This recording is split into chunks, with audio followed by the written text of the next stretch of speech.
ये खबर केआर मंगलम यूनिवर्सिटी द्वारा प्रस्तुत की गई है। क्या कश्मीर में अब काम की तलाश में गए मासूम मजदूरों को उनका नाम और धर्म पूछकर गोली मार दी जा रही है? क्या सच में 15 से 20 मिनट बातचीत, पानी मांगने का बहाना और उसके बाद मजदूरों पर गोलियां चला दी गई? और आखिर क्यों कायराना आतंकी सीधे भारतीय सेना से लड़ने के बजाय निहत्थे और गरीब मासूम नागरिकों को निशाना बना रहे हैं? जरा सोचिए, एक गरीब मजदूर जो 2000 किलोमीटर दूर छत्तीसगढ़ से अपने परिवार का पेट पालने कश्मीर आता है, जिसे भरोसा दिलाया जाता है कि वो यहाँ पूरी तरह सुरक्षित है, लेकिन अगले ही पल उसी इंसानियत और भरोसे का कत्ल कर दिया जाता है।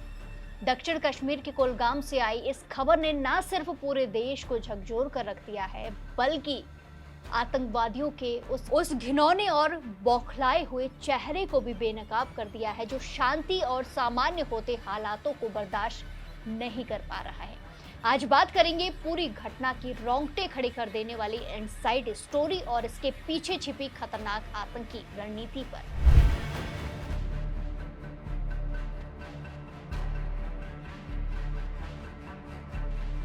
घटना दक्षिण कश्मीर के कुलगाम जिले की है। छत्तीसगढ़ के सक्ती जिले का रहने वाला 21 साल का मासूम युवक दीपक रात्रे, जिसकी महज 1 साल पहले शादी हुई थी, अपनी पत्नी और भाई के साथ रोजी रोटी कमाने कुलगाम के केलम इलाके में एक ईंट भट्टे पर मजदूरी का काम कर रहा था। 31 जुलाई शुक्रवार की देर शाम जब काम खत्म हो चुका था, तभी लश्कर-ए तैयबा का आतंकी लतीफ बट अपने एक साथी के साथ वहां पहुंचा। उसके हाथ में एक काला बैग था, जिसमें उसने अपनी खतरनाक असॉल्ट राइफल छिपाई रखी थी। आतंकी ने तुरंत हमला नहीं किया, बल्कि वो करीब 15 से 20 मिनट तक उस मासूम मजदूर के पास बैठा रहा। उसने उससे बेहद सामान्य अंदाज में बातचीत की, उनका नाम पूछा, उनका हालचाल जाना और उन्हें ये यकीन दिलाया कि वो उन्हें कोई नुकसान नहीं पहुंचाएगा। लेकिन इसके बाद जो हुआ वो इंसानियत को शर्मसार कर देने वाला था। जब उन मासूम मजदूरों को उस पर भरोसा हो गया, तो आतंकी ने कमरे से बाहर निकलते हुए कहा कि उसे बहुत तेज प्यास लगी है। जैसे ही एक मजदूर की पत्नी उसके लिए पीने का पानी लेने अंदर गई, आतंकी ने अपने काले बैग से राइफल निकाली और सामने खड़े 2 निर्दोष श्रमिकों मजदूरों पर बेहद करीब से अंधाधुंध गोलियां चला दी। दर्दनाक बात यह है कि उस वक्त वहां महज 1.5 से 2 साल का एक छोटा बच्चा भी मौजूद था, जिसकी आंखों के सामने ये खूनी खेल खेला गया। गोलियों की तड़तड़ाहट के बाद आतंकी अंधेरे का फायदा उठाकर अपने साथी के साथ भाग निकला। इस हमले में दीपक रात्रे की मौके पर ही मौत हो गई, जबकि उसका दूसरा साथी गंभीर रूप से घायल हो गया, जिसे तुरंत अस्पताल पहुंचाया गया। जैसे ही इस आतंकी हमले की खबर छत्तीसगढ़ के मुंदेली और हरदीडीह गांव पहुंची, वहां मातम छा गया। दीपक के स्वजनों का रो रो कर बुरा हाल है और पूरा गांव गहरे सदमे में है। ये लगभग 4-6 माह से ऊपर हो गए हैं, लगभग गर्मी समय से वही थे।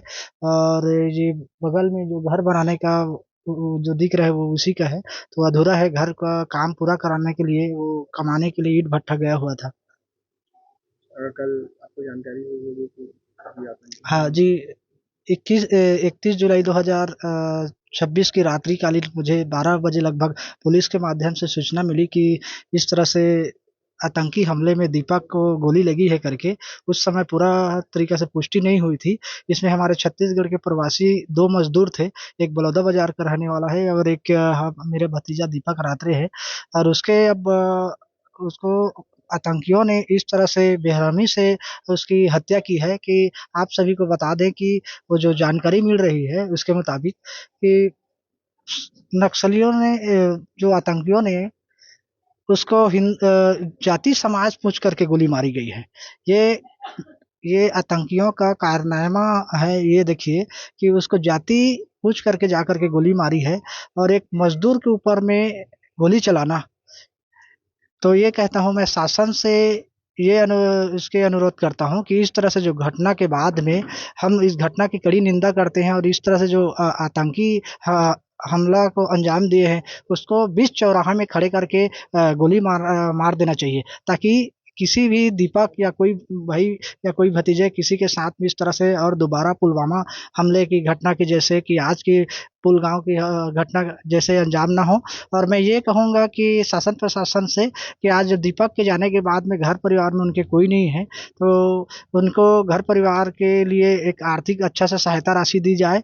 और एक भाई विकलांग है और उसके पिताजी भी नहीं है, तो एक विकलांग जो भाई है उसको एक शासन की तरफ से सरकारी नौकरी दी जाए, ताकि उसका भी परिवार का पालन पोषण अच्छा से हो सके।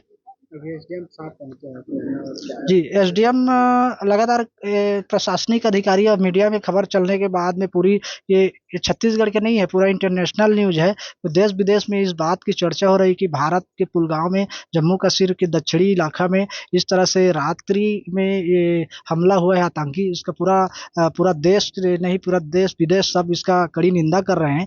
तो इसी का ये प्रशासनिक अधिकारी हमारे बीच में ये पहुंच रहे हैं कि लगातार ये आश्वासन दे रहे हैं कि जब शासन छत्तीसगढ़ शासन और अधिकारी मिल करके आप लोगों को जो भी परिवार वाला चाह रहे हैं, तो इसके हम लोग प्रयास कर रहे हैं कि जल्द से जल्द आप लोगों के बीच में पार्थिव शरीर यहाँ पहुँच सके। अभी ऐसे कुछ जानकारी में कि दीपक का शरीर यहाँ कब तक?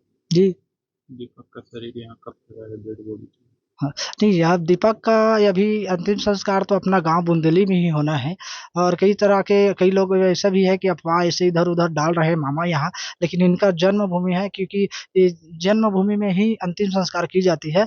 और किसी तरह से हम यही कहेंगे, शासन थोड़ी देर पहले यहाँ के सांसद जो है कमलेश जांगड़े जी ने मोबाइल के माध्यम से मुझे अवगत कराई है कि यहाँ सीएम साहब से भी बात कर ली गई है और जल्द से यहाँ के पार्थिव शरीर पहुँचाने की तैयारी की जा रही है। वहीं घटना की गंभीरता को देखते हुए छत्तीसगढ़ के मुख्यमंत्री विष्णुदेव साय ने तुरंत बड़ा कदम उठाया। सीएम साय ने शहीद श्रमिकों के परिजनों को 20-20 लाख रुपए देने की आर्थिक सहायता देने का ऐलान किया है। इसके साथ ही छत्तीसगढ़ सरकार के वरिष्ठ अधिकारियों को तुरंत जम्मू कश्मीर भेजा गया है, ताकि वहां पूरे सम्मान और विधि विधान के साथ अंतिम संस्कार की व्यवस्था की जा सके। इस बीच कुलगाम में सुरक्षा बलों ने बड़े पैमाने पर सर्च ऑपरेशन शुरू कर दिया है। सेना की 34 राष्ट्रीय राइफल्स ने नरवनी हट्टीपोरा के जंगलों में एक आतंकी ठिकाने का भंडाफोड़ करते हुए वहां से हिजबुल्लाह मुजाहिदीन और लश्कर-ए तैयबा के पोस्टर, दवाएं और राशन बरामद कर ठिकाने को पूरी तरह तबाह कर दिया है। अब समझने वाली बात यह है कि आखिर आतंकी अचानक ऐसे सॉफ्ट टारगेट यानी कि गरीब गैर स्थानीय श्रमिकों को निशाना क्यों बना रहे हैं? अगर आप इस पैटर्न को ध्यान से देखें तो करीब 15 महीने पहले पहलगाम में भी पर्यटकों से उनका नाम और धर्म पूछकर ही हत्या की गई थी। रक्षा विशेषज्ञों का मानना है कि ऑपरेशन सिंदूर और अनुच्छेद 370 हटने के बाद से घाटी में आतंकियों की कमर टूट चुकी है। अमरनाथ यात्रा में रिकॉर्ड श्रद्धालु पहुंच रहे हैं, पर्यटन अपने चरम पर है। ऐसे में सीधे सुरक्षा बलों से टकराने की हिम्मत न होने के कारण आतंकी अब हिट एंड रन यानी कि हमला करो और भाग जाओ वाली कायराना रणनीति अपना रहे हैं। वो टीआरएफ जैसे मुखौटा संगठनों के जरिए हाइब्रिड आतंकियों का इस्तेमाल कर रहे हैं। इस घिनौने हमले का समय भी बहुत सोच समझकर चुना गया है। एक तरफ 5 अगस्त को अनुच्छेद 370 हटने की वर्षगांठ है, तो दूसरी तरफ जारी अमरनाथ यात्रा के दौरान भय और सांप्रदायिक विभाजन पैदा करने की साजिश रची जा रही है। इसके पीछे एक और बहुत बड़ी वजह सीमा पार छिपी हुई है।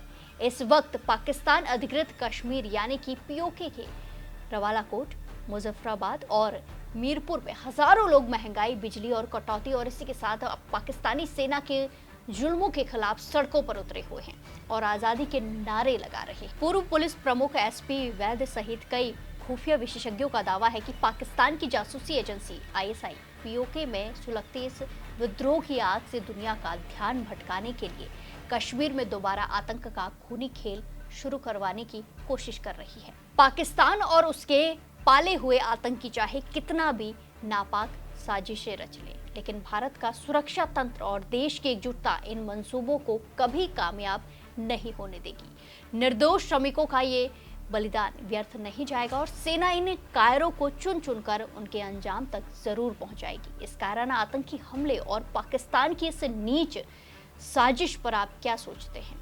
अपनी राय कमेंट्स में जरूर दें और बाकी देश और दुनिया की तमाम बड़ी अपडेट के लिए जुड़े रहिए दैनिक जागरण के साथ। नमस्कार।